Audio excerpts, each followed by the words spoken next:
नमस्कार, मैं हूं आशीष चित्रांशी और आप देख रहे हैं द न्यूज लॉन्चर। बॉर्डर से लेके दिल्ली तक बवाल है। बॉर्डर कहां? उत्तर प्रदेश में गोरखपुर के आगे योगी आदित्यनाथ की पीठ के बगल में महाराजगंज से लेकर के वहीं जहां सुप्रिया सेने का घर है, कांग्रेस की प्रवक्ता, वहां से लेके दिल्ली तक और उड़ीसा तक सड़कों पर बवाल है, लेकिन सरकार बेखबर है। जेनजी मोर्चा खोल के बैठे हुए हैं।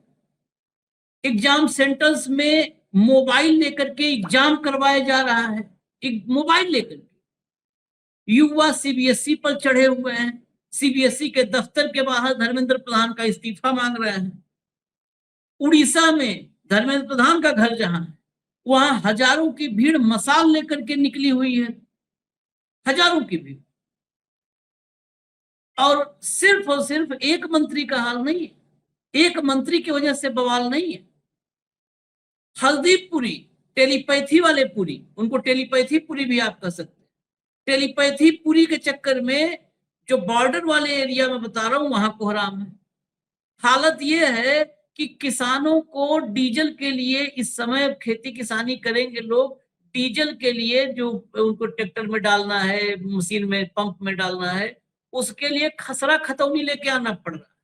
और अनाउंसमेंट हो रहा है धमकी के लहजे में कि इतने तेल लेना है, खसरा खतौनी लाना है, नहीं तो ये होगा। तो एक तरफ जवान बने नौजवान, और दूसरी तरफ किसान। ये वही देश है जहां कहा था जय जवान जय किसान, और मोदी जी ने, जुमलेबाज साहेब ने, उसमें कहा जय विज्ञान। और उसके बाद तीनों जो है एक साथ सामूहिक रूप से अंतिम संस्कार कर। जवान बर्बाद, किसान बर्बाद, और विज्ञान तो मटके में अपना भविष्य तलाश रहा। लाइए भाऊ को ये खबरें जरा गौर से देखिए। हमारा तो काम, हम दिन भर हर खबर कहते हैं गौर से देखिए। स्वागत है भाऊ। अब गंभीरता से आप लोग लीजिए, नहीं तो कह देंगे हर खबर ही कहते हो गौर से देखिए। गौर से देखने लायक ही खबर लाते हैं। हम कोशिश करते हैं कि वो खबरें जो नहीं दिखाई जाती हैं वो हम आपको दिखाएं, इसीलिए कहते हैं गौर से देखिए। शुरुआत करते हैं। जरा उत्तर प्रदेश की तस्वीर देखिए आप। ये देखिए भैया, लाओ तो जरा दिखाओ। ये परीक्षा चल रही है। कंसीडर थोड़ी ना किया जाएगा, ऐसे थोड़ी ना।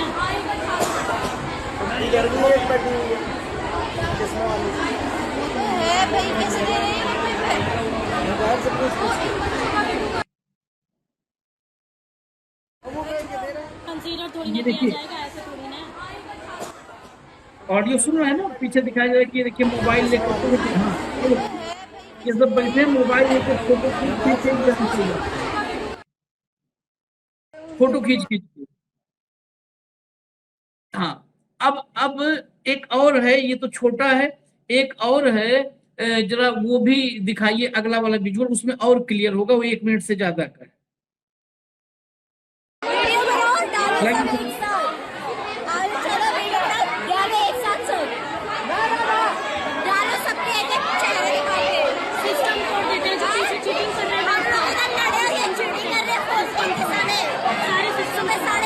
उनको भी साथ देना चाहिए हमारा, कि और बच्चों को क्यों नहीं हो रहा, देने बैठ गए एग्जाम।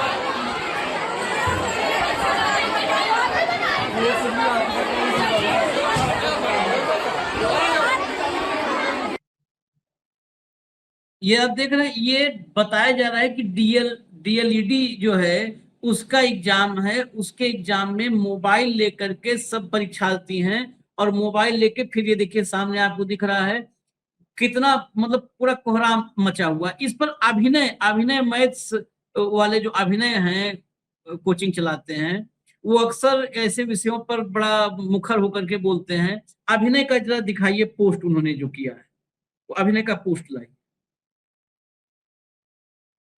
ये देखिए अभिनय लिखते हैं, सरकारी परीक्षाओं में अव्यवस्था अब खबर नहीं, लगभग रूटीन ही बनती जा रही है। अब खबर नहीं है, रूटीन है। वीडियो में सीरियसनेस देखिए, एग्जाम हॉल के अंदर खुलेआम मोबाइल लेकर पेपर दिया जा रहा है। अब इस पर क्या ही कहा जाए। यहाँ सीधे सीधे एग्जाम सेंटर्स की व्यवस्था, निगरानी और जिम्मेदार लोगों की संवेदनशीलता पर सवाल उठते हैं।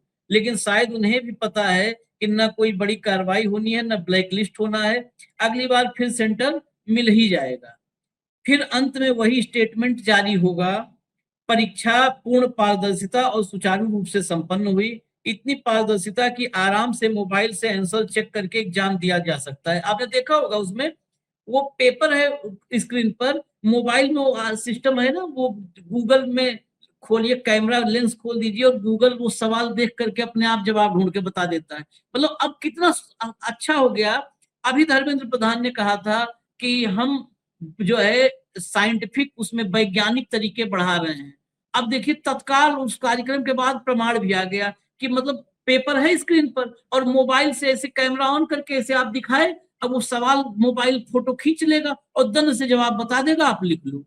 अब पूरा मतलब जितना टेक्नोलॉजी को हाई एंड टेक्नोलॉजी का इस्तेमाल हो सकता है परीक्षा में, चोरी का सारा यही तो दिक्कत नहीं, लोग समझ नहीं पाते हैं। हम भी मूर्ख हैं, हम लोग तो शुरू से मूर्ख हैं, तो हम समझ नहीं पाए।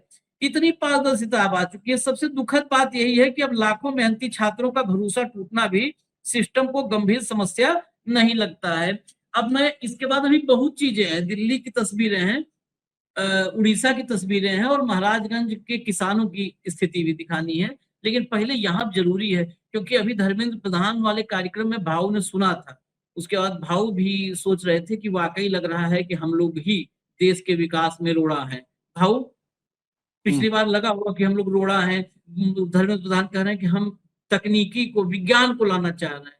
देखिए हाँ विज्ञान का साक्षात उनकी बात साबित हो गई।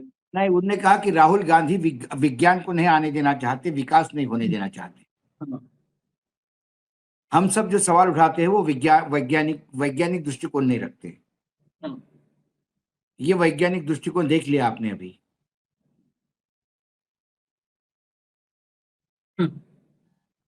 बताइए ये एग्जाम हो रहा है, क्या एग्जाम, इसका क्या क्या मतलब है, हैं? इसका इस एग्जाम का क्या मतलब है, इसको क्या करेगा इस ऐसा एग्जाम दे करके बच्चा? यही टैलेंट पैदा कर रहे हैं। हाँ, ये डीएलईडी का एग्जाम, यही टैलेंट इस देश में पैदा हो रहा है। आपको और जरा दिखाते हैं, जब इकट्ठे चर्चा फिर आगे बढ़ाएंगे। भैया जरा आगे चलिए, तो चलिए आगे। हाँ ये देखिए, नीट पेपर लीक मामले में छात्रों के भविष्य के साथ जो खिलवाड़ हो रहा है उस पर ये थोड़ा फॉन्ट छोटा है, उसके खिलाफ जोरदार प्रदर्शन किया गया है, विशाल मशाल जुलूस निकाल करके। ये है उड़ीसा का, भुवनेश्वर का। ये जरा दिखाइए, एनएसयूआई का ये प्रोटेस्ट दिखाइए।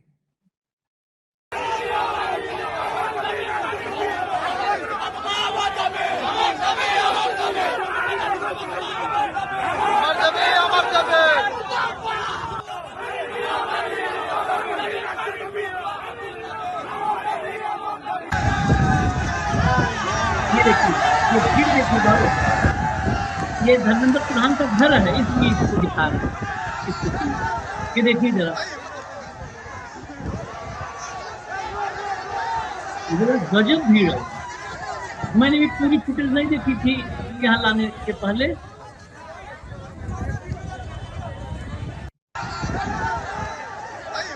ये है धर्मेंद्र प्रधान का अपना उड़ीसा। ये वो आदमी है जिसको हर राज्य में चुनाव जीतने के लिए चुनावी प्रबंधन और रणनीति पर लगाती है भारतीय जनता पार्टी। जो आदमी एग्जाम नहीं करवा पाता है वो चुनाव जिता ले जाता है। वाह, ये भी उड़ीसा की ही तस्वीर है। भाई भाई दीवाने हो ধর্মেন্দ্র প্রধানকে অ্যারেস্ট করবে আমার দাবি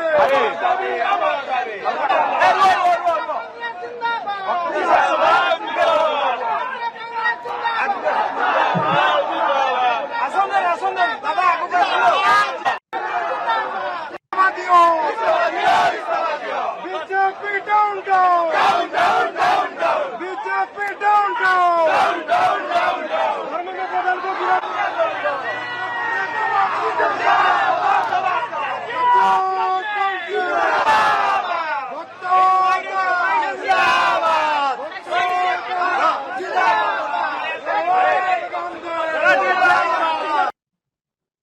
भाऊ अब यहाँ पर रुकेंगे, यहाँ पर एक विराम के लिए, क्योंकि इस तस्वीर के बाद फिर हम दिल्ली आएंगे। सीबीएसई दफ्तर भी घेरा है। भुवनेश्वर में इतना बड़ा प्रदर्शन, ये तो मुझे लगता है और कहीं की आवाज पर ना दे इस्तीफा, भुवनेश्वर पर तो दे ही देना चाहिए। जब आपके अपने घर में आपकी विश्वसनीयता संदिग्ध हो चुकी है, आपके भुवनेश्वर में बीजेपी डाउन डाउन के नारे लग रहे हैं और बहुत बड़ा हुजूम था, इसके बाद तो नरेंद्र मोदी को कम से कम इस्तीफा लेना चाहिए कि अभी भी नहीं होगा। जिम्मेदारी भी ले ली है ये ओडिशा वालों ने कभी इसको बड़ा नेता माना ही नहीं। हाँ। ये तो अमित शाह के टीम में एसमैन है, इसलिए ये सत्ता में है। नहीं तो उड़ीसा में भाजपा के लिए काम करने वाली पुरानी लोगों की जो टीम है वो आंसू बहाते हैं इनके नाम से वहां पर। लेकिन इन्हें लज्जा थोड़ी आती है आशीष भाई। उन निर्लज्जता का स्टेटमेंट आपने देख लिया ना, जिम्मेदारी लेते हुए राहुल गांधी पे तंज कस रहा था। अरे तू जिम्मेदारी दे, विपक्ष तो अपना काम करेगा। जहां विपक्ष की सरकार है वहां आप स्टेटमेंट नहीं देते हो क्या? राहुल गांधी भजन करने आए हैं क्या? राजनीति करने आए हो, राजनीति करेंगे, आप अपनी राजनीति करो। राहुल गांधी तमीज की राजनीति कर रहे हैं, आप बदतमीजी की कर रहे हो। राहुल गांधी लज्जा की राजनीति कर रहे हैं, आप निर्लज्जता की कर रहे हो। राहुल गांधी जवाबदेही की बात करते हैं। जब चुनाव हार गई उनकी पार्टी तो उन्होंने अध्यक्ष पद से इस्तीफा दे दिया था। आप दीजिए इस्तीफा, आपकी हिम्मत होगी तो। नींबू मिर्ची ने पहले बता दिया था अपने को, राजनाथ सिंह जी ने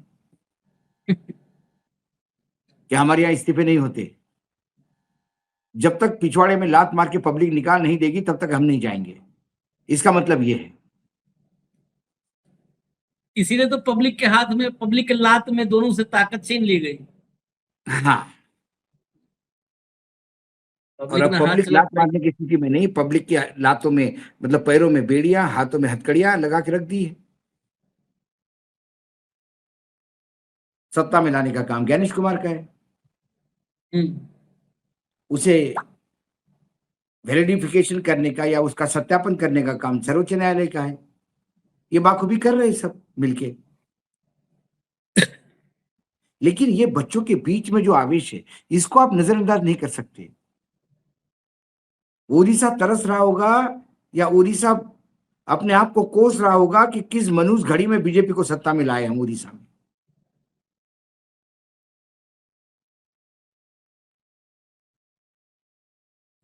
बहुत भयावह स्थिति है उड़ीसा में। जिस घड़ी में आ गई वो घड़ी अब बंद नहीं हो सकती है। वो घड़ी चलती रहेगी, वो ऑटोमेटिक घड़ी है, क्योंकि वो घड़ी जो है ज्ञानेश कुमार के उसमें है, नियंत्रण में है, वो रुकेगी नहीं। आगे जरा देखिए, दिल्ली के तरफ रुख करते हैं। दिल्ली में देखिए आप क्या हुआ है। लाओ भैया, दिल्ली में ये देखिए सीबीएसई क्यूएसएम प्रणाली में जो हुआ है गड़बड़ झाला, उसके खिलाफ एनएसयूआई के कार्यकर्ताओं ने, जेनजी ने यहाँ पर सीबीएसई का दफ्तर घेरा है और धर्मेंद्र प्रधान के इस्तीफे की मांग की है। ये ट्वीट किया है, फोटोग्राफ भी है, विजुअल भी है, सब दिखाते हैं। लाइए, दिखाइए जरा।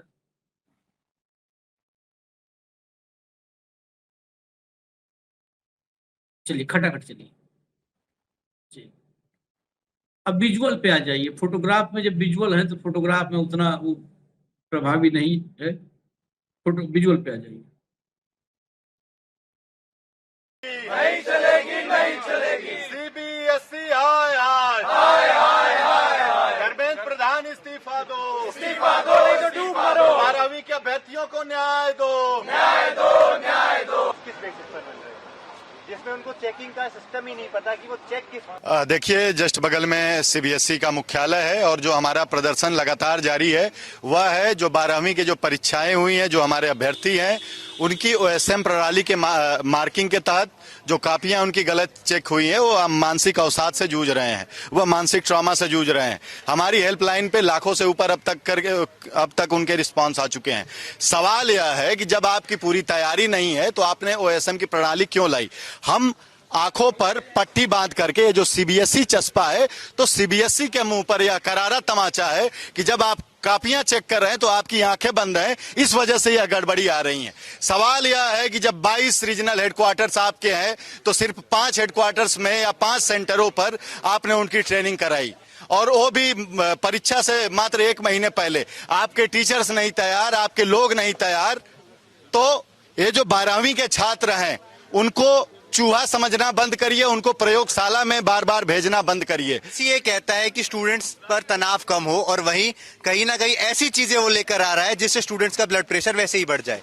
ऐसे ही ये एक्सपेरिमेंट के तौर पर जो मार्किंग स्कीम का जो सिस्टम वो लेकर आए हैं, वो एक सरप्राइज टेस्ट की तरह स्टूडेंट्स के सामने आया, जिसमें स्टूडेंट्स को यही नहीं पता कि मार्क्स उन्हें किस बेसिस पर मिल रहे हैं, मार्क्स मिल भी रहे हैं या नहीं मिल रहे।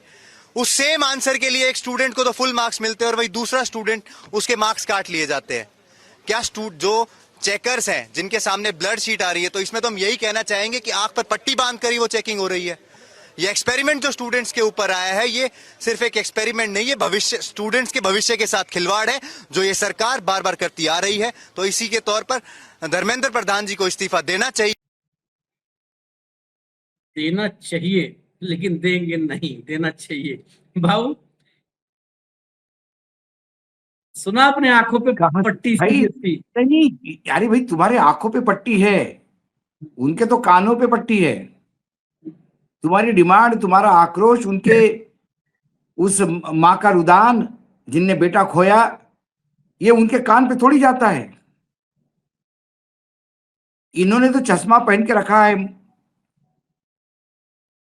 और इनको सब हरा दिखता है।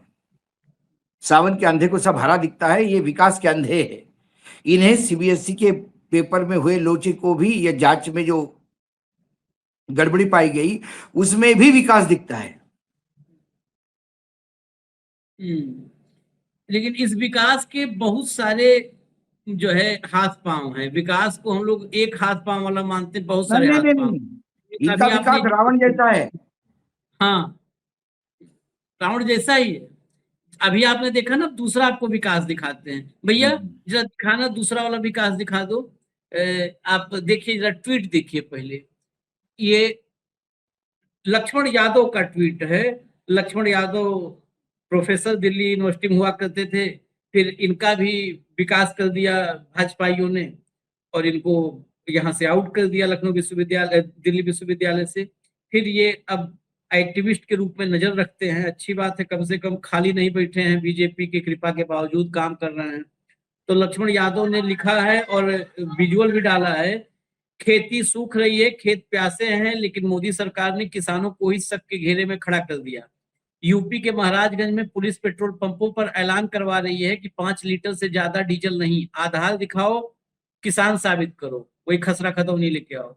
जिस देश का अन्नदाता बारिश, बिजली और महंगाई से लड़ रहा हो, वहां सरकार मदद नहीं, पूछताछ कर रही है। सोचिएगा, बस सोचिए।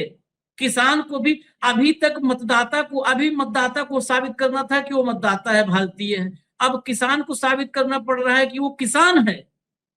आप सोच लीजिए, ये सब उस कैटेगरी के हैं, मतलब पढ़ के फिर बीच बीच में गुस्सा आने लगता है। अब किसान को साबित करना है, कुछ किसान, ये पता नहीं कल को क्या कहेंगे कि बाप और बेटे के रिश्ते साबित करने का कहेंगे कि पहले तुम साबित करो कि अपने बाप के बेटे हो, तब तुमको नौकरी मिलेगी। इन सब कुछ पता नहीं है। ये निकृष्टता का जो भी पैमाना है सब तोड़ दिए हैं ये सब।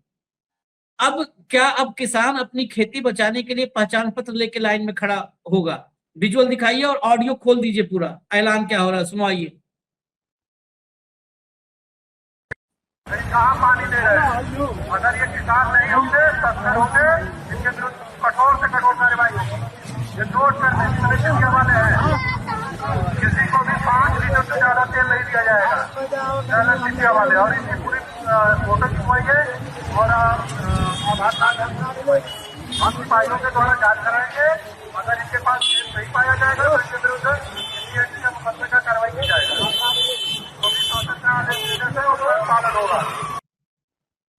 सुना बाबू आपने ऑडियो पीछे से जितनी भी थी, सुना आपने? मुकदमा कायम किया जाएगा, जो किसान नहीं निकलेंगे उनका मुकदमा कायम किया जाएगा, चेक किया जाएगा। एक विजुअल और देखिए, पहले रणविजय का ट्वीट देखिए। यूपी के महाराजगंज में खतौनी और आधार कार्ड देखकर किसानों को डीजल दिया जा रहा है। इस वीडियो में एसडीएम पेट्रोल पंप पर किसानों की खतौनी की जांच कर रहे हैं। किसानों को गैलन में सिर्फ 5 लीटर डीजल देने का फरमान जारी हुआ है। अभी किसानों को सिंचाई के लिए डीजल की बहुत जरूरत है, लेकिन क्या हो रहा है? विजुअल, ऑडियो खोल दीजिए, फुल विजुअल दिखाइए। आपका 8 तो है, क्यों नहीं जानते?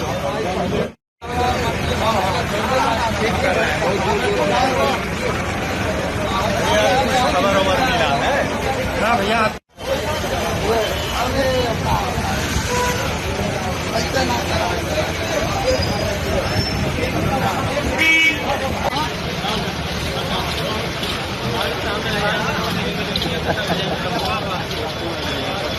नरेंद्र मजा आ रहा है।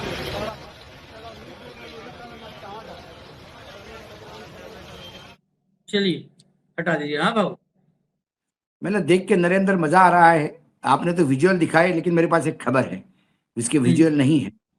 खबर यह है कि जवड़ा बाजार करके हिंगोली जिले का एक गांव है। वहां के प्राथमिक स्वास्थ्य केंद्र पे एक महिला की डिलीवरी के लिए लेके गए।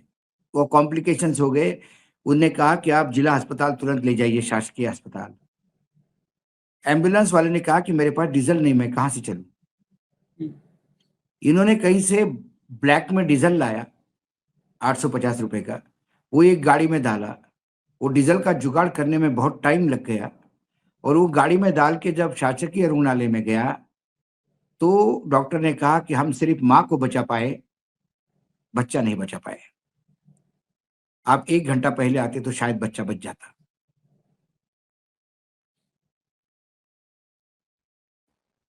पूरा गांव इकट्ठा होकर आक्रोश कर रहा है कि यह हत्या का मामला है, सरकार ने इस बच्चे की हत्या की है। देखो नरेंद्र, मजा आ रहा है। इस देश में आज की तारीख में जितनी नॉर्मल डेथ हो रही होगी ना, जिनको नॉर्मल बताया जा रहा, आधा अगर पड़ताल हो जाए तो सरकार जिम्मेदार निकले। सरकार जिम्मेदार है। मतलब आपको डिलीवरी के लिए गाड़ी नहीं मिल रही है, हॉस्पिटल जाने के लिए। शासकीय रुग्णालय में जो सबसे इंपॉर्टेंट होती है वो होती है एम्बुलेंस, क्योंकि इमरजेंसी के लिए ही आपको एम्बुलेंस जिला अस्पताल लेके जाएगी इमरजेंसी केस में। उसने कहा डीजल ही नहीं, मैं कहां से लाऊंगा गुरुजी, राम नाम से गाड़ी नहीं चलेगी, गोमूत्र से नहीं चलेगी गाड़ी।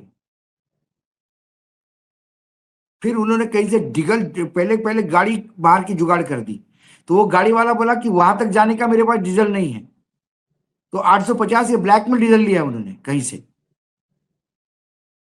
और डीजल डाल के वो लेके गए। उसमें 1-2 घंटे लग गए डीजल की व्यवस्था करने में, गाड़ी की व्यवस्था करने में, उतने में बच्चा मर गया।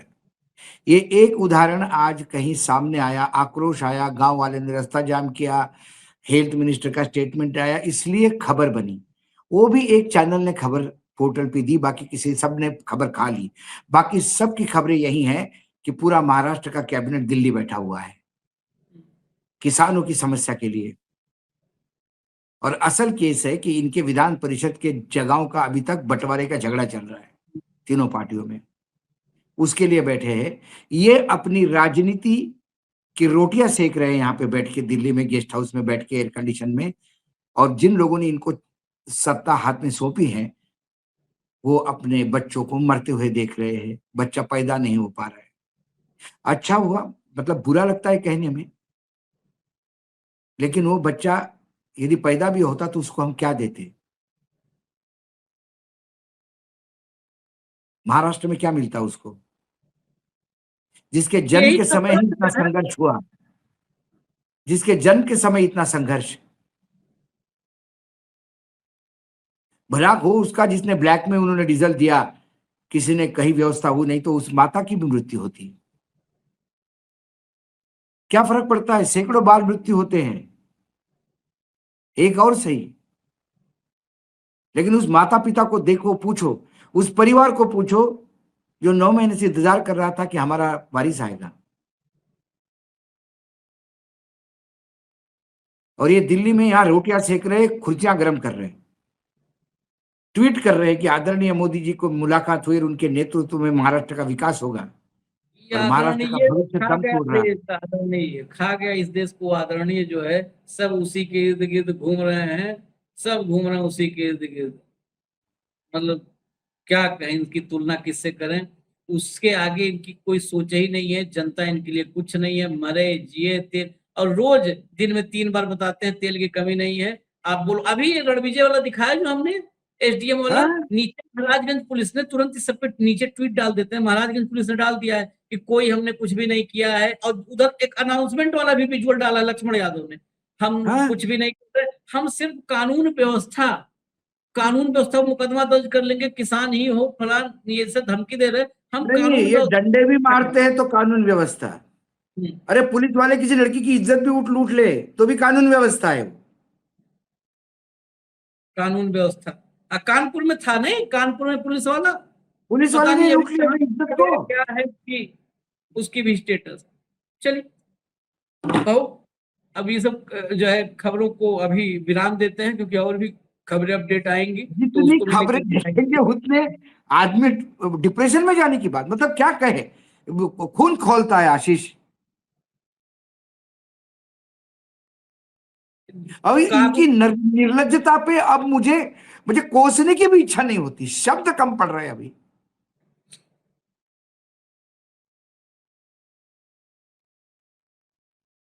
चलिए क्या करेंगे, देश की जनता देखे।